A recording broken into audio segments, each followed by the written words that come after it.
Hello guys, आप सभी का एक बार फिर से स्वागत करता हूं अपने इस यूट्यूब चैनल पर जिसका नाम है मिस्टर मैक्सर क्लासेस।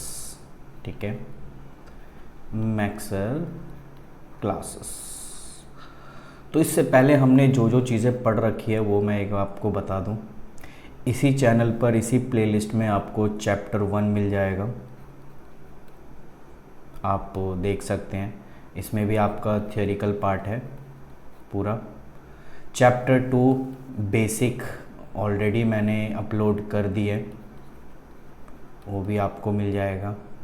उसके बाद चैप्टर 3 भी आपको इसी चैनल के प्लेलिस्ट में मिल जाएगा, जिसमें हमने प्रिंसिपल्स के रिगार्डिंग बात की है। जितने भी प्रिंसिपल्स वगैरह होते हैं वो हमने इसी चैप्टर में बात की है।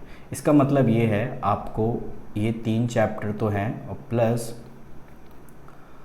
जो भी आपका अकाउंटिंग इक्वेशंस है जो कि चैप्टर नंबर 5, वो भी मैंने इस पे अपलोड कर दिया है। अकाउंटिंग इक्वेशन, ठीक है।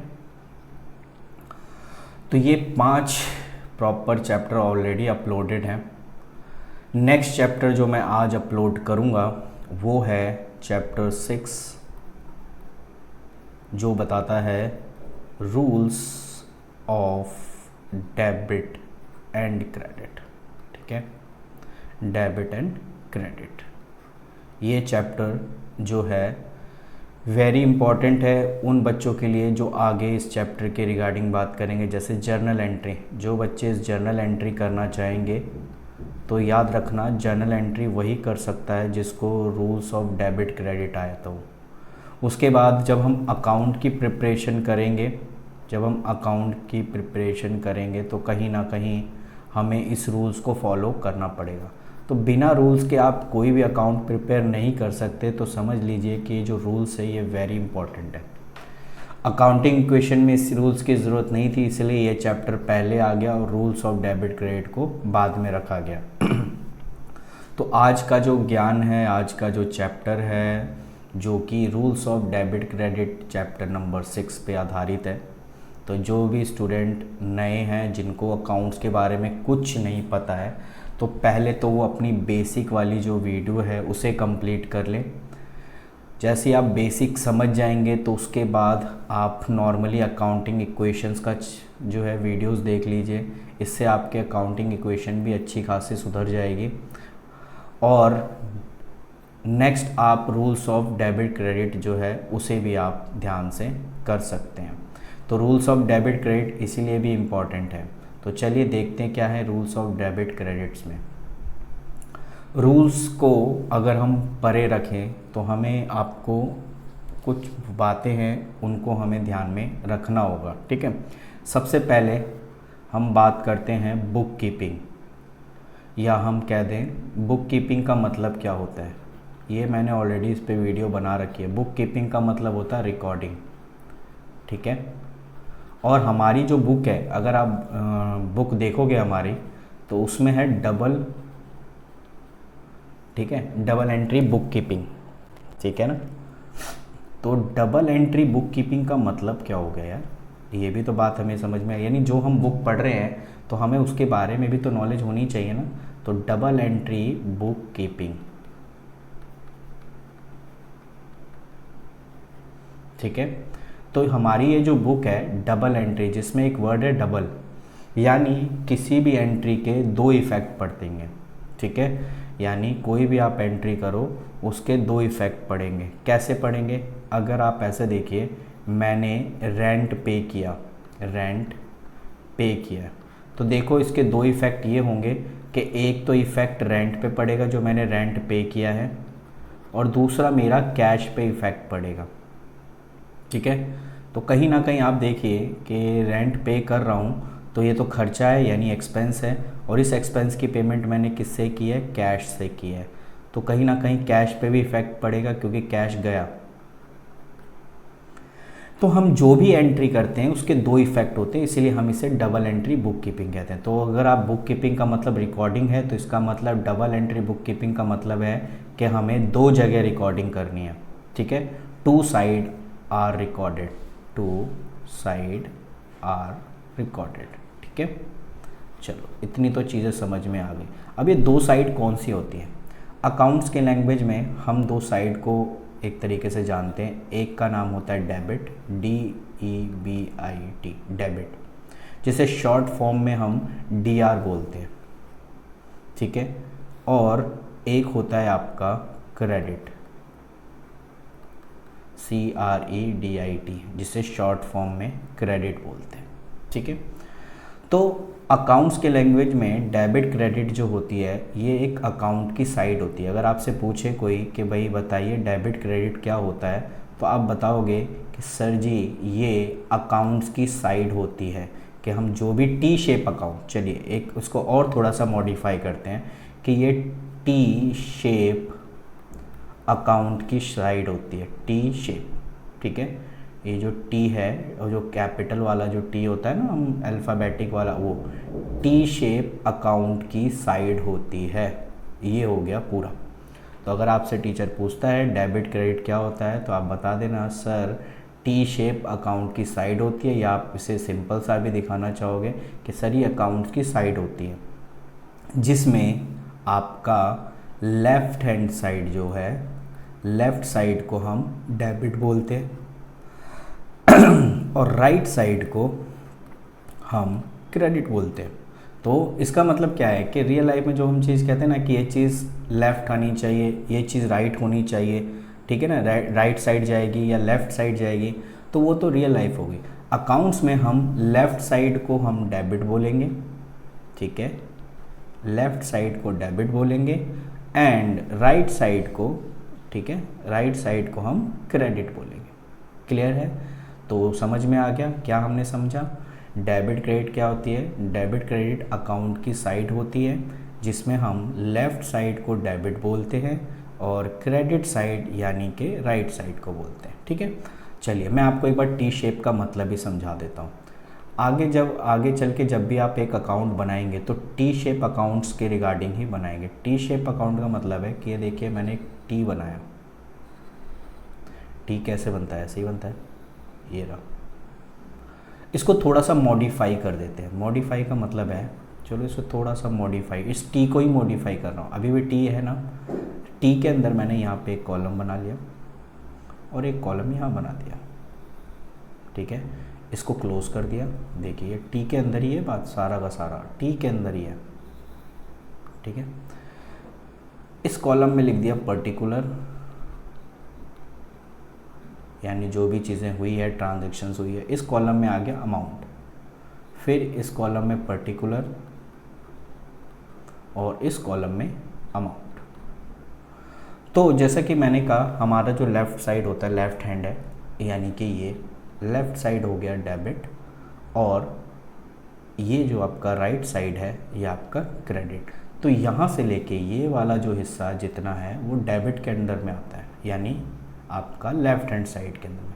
फिर इसी पर्टिकुलर से इस अमाउंट की तरफ जो है आपका क्रेडिट साइड आता है। तो कौन सी ट्रांजैक्शंस हमें क्रेडिट साइड लिखना है, कब लिखना है, या कौन से ट्रांजैक्शंस को कब हम डेबिट साइड लिखेंगे, कब हम क्रेडिट साइड लिखेंगे, इसी को रूल्स ऑफ डेबिट क्रेडिट बोलते हैं। हम अपनी तरफ से कोई भी चीज़ को क्रेडिट और डेबिट नहीं लिख सकते जब तक हमें सिचुएशन नहीं पता होगी, जब तक हमें रूल्स पता नहीं होंगे, हम अपने आप जो है डेबिट और क्रेडिट नहीं लिख सकते। ठीक है, तो आपको समझ में आ गया मैं क्या कहना चाहता हूँ। तो हम इसी चैप्टर में यही पढ़ेंगे कि कौन सी चीज़ें डेबिट साइड लिखनी है कब, और कब कौन सी चीज़ें हमें क्रेडिट साइड लिखनी है। ठीक है, तो चलिए मैं ज़्यादा देर नहीं लगाऊंगा, आपको मैं मेन मुद्दे पे लाता हूँ जिसके रिगार्डिंग हम काम करते हैं। ये बेसिक चीज़ें हो गई। जब हम बात करते हैं rules of debit credit, rules of debit and credit, अच्छा कुछ वर्ड अगर आपको समझ में नहीं आ रहे, मैं वर्ड बोलता भी जा रहा हूँ, तो आप जो है मेरे वर्ड पे ही फोकस करके आप खुद ही लिख सकते हैं। ठीक है, राइटिंग तो बहुत ख़राब है बट मैं कोशिश करता हूँ जो भी नोटपैड से लिख पाऊँ आपके लिए। तो ये रूल्स ऑफ डेबिट क्रेडिट्स में हम दो रूल्स के अकॉर्डिंग फॉलो करते हैं जो आपकी बुक में मेंशन है। एक को फॉलो करते हैं ट्रेडिशनल रूल। ट्रेडिशनल मतलब परंपरावादी, जो शुरू से चलता हुआ आ रहा है। ऐसे रूल्स को हम ट्रेडिशनल रूल कहते हैं या ट्रेडिशनल अप्रोच कहते हैं, ठीक है, ट्रेडिशनल अप्रोच। और एक मॉडर्न यानी जो अभी अभी उभर कर आया है प्रॉपर तरीके से, मॉडर्न अप्रोच, ठीक है। तो इसी दो में से आप कोई भी रूल्स फॉलो कर सकते हो। तो मैं आपको साथ साथ ये भी बताऊंगा पेपर में किस तरीके से क्वेश्चंस पूछे जाते हैं, ठीक है। तो ये दो रूल्स हमें सीखने हैं, एक ट्रेडिशनल अप्रोच और एक आपका मॉडर्न अप्रोच, ठीक है। तो जब हम पढ़ते हैं तो पहला हम पढ़ेंगे ट्रेडिशनल अप्रोच में, यानी टी ए मतलब ट्रेडिशनल अप्रोच, ठीक है। मैं शॉर्ट में लिख रहा हूँ ताकि मेरे को लिखने में थोड़ा सा, फुल फॉर्म यहाँ लिखी हुई है ट्रेडिशनल अप्रोच। जब हम ट्रेडिशनल अप्रोच के बारे में पढ़ते हैं तो याद रखना, ट्रेडिशनल अप्रोच में हमें 3 अकाउंट सीखने को मिलेगा, ठीक है। हमें 3 अकाउंट सीखने को मिलेगा।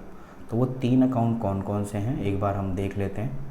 पहले ट्रेडिशनल अप्रोच को कहते हैं पर्सनल अकाउंट, पर्सनल अकाउंट। दूसरे को बोलते हैं रियल अकाउंट। आप अपनी बुक में देख सकते हो, चैप्टर नंबर 6 में ये होगा, ठीक है ना। आप उसमें ओपन करके देख सकते हैं, उसमें ये चीज़ें लिखी होंगी, personal account, real account and nominal account. 3 account होते हैं। तो अगर आपसे पूछे बताइए ट्रेडिशनल अप्रोच के अकॉर्डिंग अकाउंट्स कितने होते हैं, तो आप बोलेंगे कि सर अकाउंट 3 होते हैं ट्रेडिशनल के अकॉर्डिंग, अप्रोच के अकॉर्डिंग 5 अकाउंट होते हैं। तो इसीलिए आप जब कोई आपसे पूछे तो आप पहले ये कंफर्म कर लें कि वो ट्रेडिशनल अप्रोच के अकॉर्डिंग पूछ रहा है या मॉडर्न अप्रोच के अकॉर्डिंग। तो personal account, real account and nominal account, ये 3 अकाउंट होते हैं ट्रेडिशनल अप्रोच में। 1 बाय 1 इसको हम पढ़ते हैं। चलिए, सबसे पहला जिसके बारे में मैंने लिखा, पर्सनल अकाउंट। पर्सनल अकाउंट यानी किसी पर्सन से रिलेटेड है। इसका रिलेशन किससे होता है? इसका रिलेशन पर्सन से होता है, ठीक है। पर्सन यानी व्यक्ति, व्यक्ति कोई भी हो सकता है, XYZ कोई भी नाम, चाहे वो ह्यूमन हो, ठीक है, ह्यूमन, जैसे हम जैसे लोग नेचुरल, राम, मोहन, शोहन, ठीक है, कोई भी व्यक्ति XYZ, ठीक है। और कोई भी कंपनी हो सकती है, कंपनी को भी हम पर्सन मानते हैं। जब आप बिज़नेस पढ़ोगे ना तो उसमें भी ये मेंशन है, कंपनी को भी हम पर्सन बोलते हैं, लेकिन कौन सा पर्सन बोलते हैं? आर्टिफिशियल। ये ह्यूमन जैसे नहीं है, नेचुरल पर्सन नहीं है, इसे बनाया गया है, इसीलिए हम इसे कहते हैं आर्टिफिशियल। जिसे बनाया गया हो उसे कहते हैं आर्टिफिशियल पर्सन। ये भी मैंने आपको यहाँ पे बता दिया, ठीक है। तो पर्सनल अकाउंट में ये होता है। उसके बाद कौन कौन सी चीज़ें हैं जो इसमें रखी जाती हैं, जैसे कि अगर आप देखेंगे कि बैंक भी जो है as a part of personal account के अंदर आता है। बैंक में भी लोगों के ही अकाउंट होते हैं, इंसान ही के अकाउंट होते हैं। आपका भी अगर बैंक में अकाउंट है तो कहीं ना कहीं आप ही के नाम से तो चलेगा। तो क्रेडिटर, उधार देने वाला, जो हमें उधार देता है, वो भी हमारा डेटर, ठीक है। Bank loan, outstanding expense. मैं ये पॉइंट्स लिख रहा हूँ, आपको अपनी कॉपी में नोट भी करना है, ठीक है। उसके बाद आउटस्टैंडिंग एक्सपेंस के बाद प्रीपेड, ठीक है। तो कुछ पॉइंट्स ऐसे हैं जो ये पर्सनल अकाउंट से बिलोंग करते हैं, ठीक है। पर्सनल अकाउंट में क्या क्या चीज़ें आ गई हम यहाँ पर देख सकते हैं, ठीक है। गुडविल भी आपका इसी में आ जाएगा। तो ये कुछ पॉइंट्स हैं जो इंसानों से रिलेटेड है। ये पॉइंट्स मेरे को आपको बताने थे कि पर्सनल अकाउंट में कौन कौन सी चीज़ें आती है, ठीक है। और जब आपको ये पता हो जाएगा कि पर्सनल अकाउंट में क्या चीज़ें आती है, तो आप ये चीज़, एक पोयम है, उसको आप यहाँ मैं लिख देता हूँ, उसको आप अपनी कॉपी में नोट डाउन करें। वो पोयम क्या है? Debit the receiver, debit the receiver and credit the giver, credit the giver. यानी इसी पोयम में आपको रूल समझ में आ गया कि हमें कब डेबिट करना है, जब हमें पैसा रिसीव होगा, रिसीवर जो रिसीव कर रहा है उसको डेबिट करिए और जो पे कर रहा है उसे क्रेडिट करिए। मतलब गिवर देने वाला इंसान क्रेडिट होगा और जो रिसीव यानी प्राप्त करने वाला इंसान है वो डेबिट होगा। यहाँ पे एक एग्जांपल आपके सामने लिख देता हूँ कि Ram paid to B, Ram ने बी को पे किया। तो ये बताइए, राम ने अगर बी को पे किया तो बी जो है वो रिसीवर है, इसीलिए बी को कर देंगे डेबिट, क्योंकि बी एज अ रिसीवर है, उसने रिसीव किया। और पे कौन कर रहा है? एज अ राम, तो राम को कर देंगे क्रेडिट। समझ में आया रूल्स? और ये जो बी है वो भी एक इंसान है, इसीलिए पर्सन है तो वो इसी कैटेगरी में आ गया।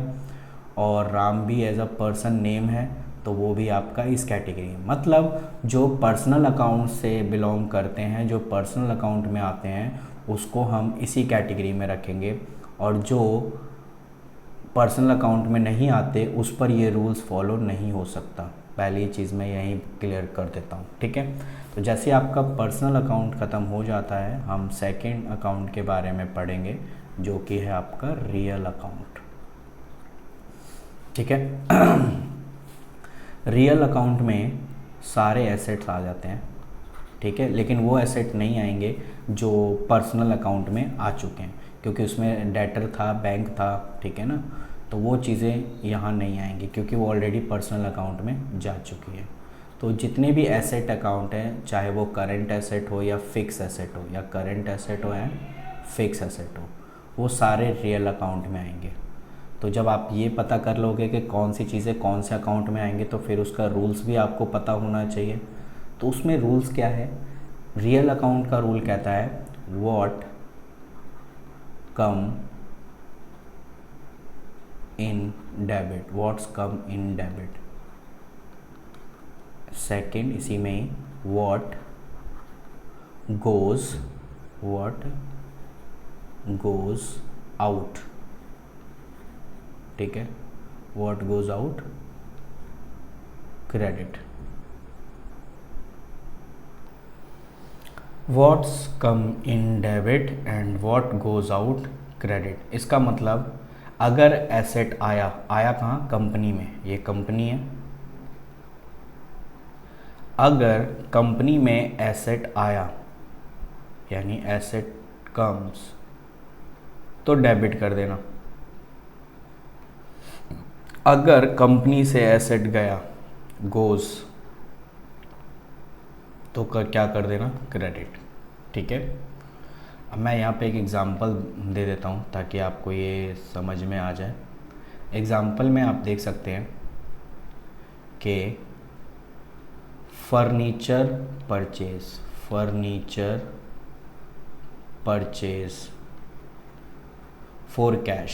For cash. इसका मतलब है मैंने फर्नीचर ख़रीदा और बदले में मैंने कैश की पेमेंट की। तो आप बताइए कंपनी में क्या आया? कंपनी में फर्नीचर आया, क्योंकि मैंने अगर फर्नीचर ख़रीदा है तो फर्नीचर आया, इसलिए फर्नीचर को कर दूंगा डेबिट।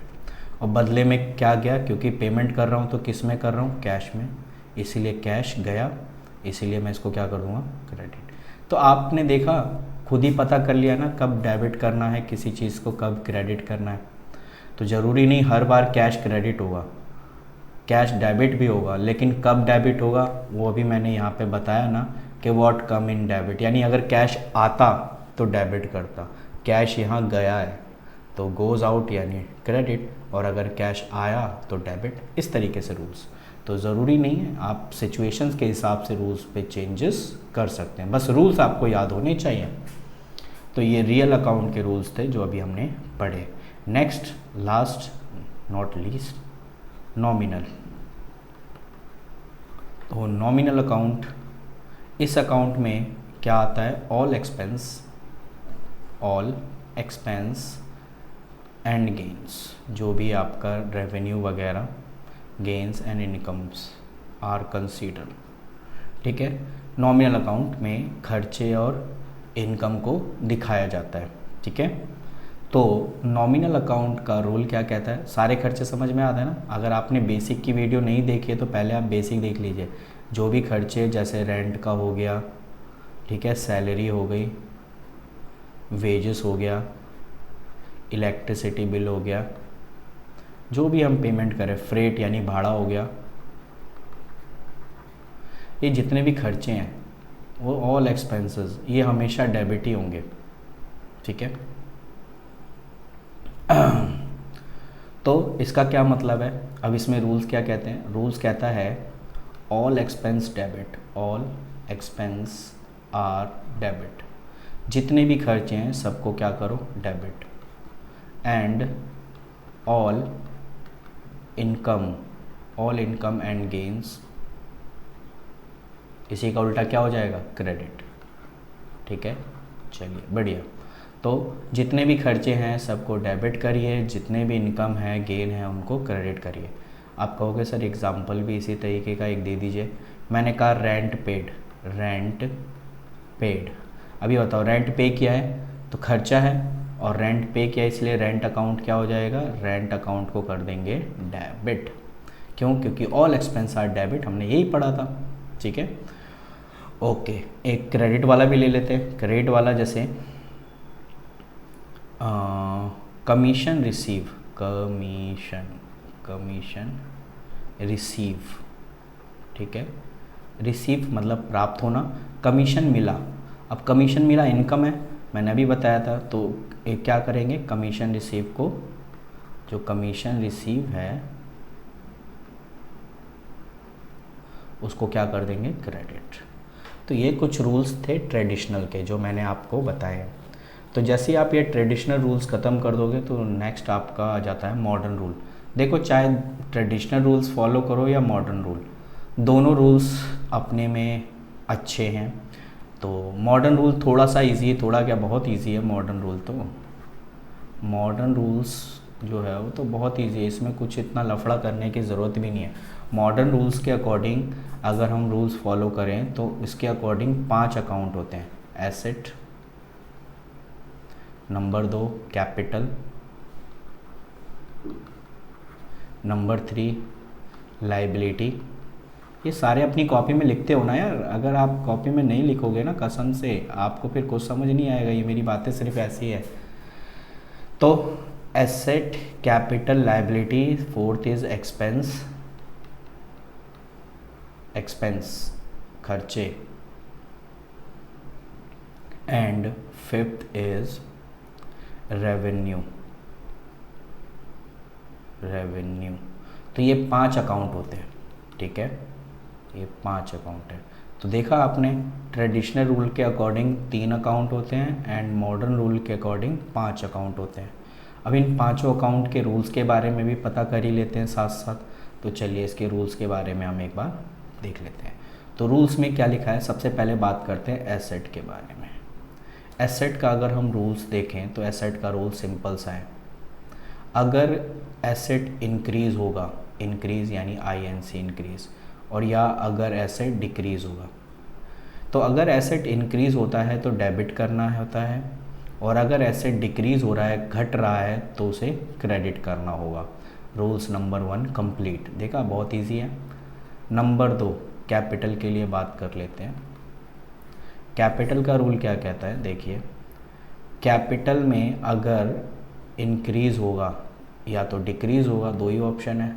अगर कैपिटल बढ़ता है तो क्रेडिट करना है, और कैपिटल अगर घटता है तो डेबिट। देख रहे हो ये एसेट से उल्टा चल रहा है, एसेट में इंक्रीज़ होने पे डेबिट हो रहा था और यहाँ इंक्रीज़ होने पे क्रेडिट। तो क्या चीज़ कहाँ एप्लीकेबल होगा ये चीज़ अपने ध्यान में रखना है, और ये हमेशा होगा। एसेट हमेशा इंक्रीज़ होगी तो डेबिट करना, और एसेट हमेशा डिक्रीज़ होगी तो क्रेडिट करना। कैपिटल हमेशा इंक्रीज़ होगा तो क्रेडिट करना, डिक्रीज़ होगा तो डेबिट करना।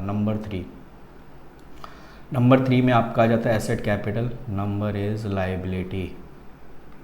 चलिए इसके बारे में भी थोड़ा सा ज्ञान ले लेते हैं। तो अगर लायबिलिटी इंक्रीज़ हो रही है तो क्या होगा, और अगर डिक्रीज़ हो रही है तो क्या होगा। तो अगर आपकी लायबिलिटी इंक्रीज़ हो रही है तो आप क्रेडिट करिए, और अगर डिक्रीज़ हो रही है तो डेबिट करिए। तो इसका मतलब ये कैपिटल की तरह ही है, जो कैपिटल्स में रूल्स हैं वही आपके लायबिलिटीज़ के रूल हैं, ठीक है। Fourth point is expense. Expense या तो इंक्रीज़ यानी खर्चे या तो बढ़ेंगे या तो कम होंगे। अगर खर्चे बढ़ते हैं यानी इंक्रीज़ होता है तो डेबिट कर लेना, और अगर डिक्रीज़ होता है तो क्रेडिट कर लेना, सिंपल सा, ठीक है। This are fourth. और फिफ्थ क्या है आपका? फिफ्थ है आपका रेवेन्यू। रेवेन्यू में भी देख लेते हैं हम, या तो ये इंक्रीज़ होगा और या तो ये डिक्रीज़ होगा। तो अगर रेवेन्यू बढ़ता है तो क्रेडिट कर देना, और अगर रेवेन्यू कम होता है तो डेबिट कर देना। ये पांचों के पांचों अकाउंट्स के रूल आपके सामने हैं।